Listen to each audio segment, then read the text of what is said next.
When buying a home, you're going to hear this word a lot, escrow. Hi, this is Steve Sanchez. I'm a mortgage lender, and in this video we're going to be covering what is escrow.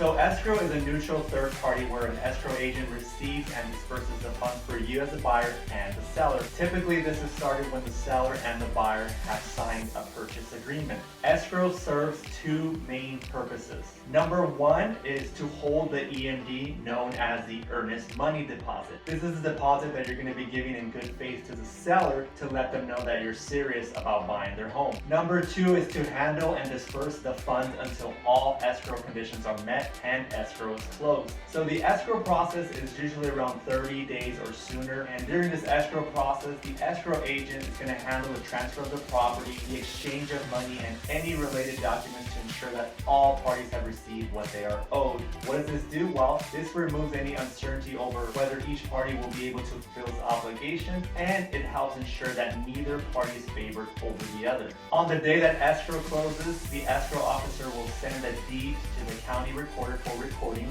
Once closed, you and the seller will receive a final closing statement and all other documents in the mail. So now you're better informed and understand what escrow is, so the next time you hear it, you'll be more familiar with the term. Thank you for watching this video. Don't forget to click like and share this video. Have a great day.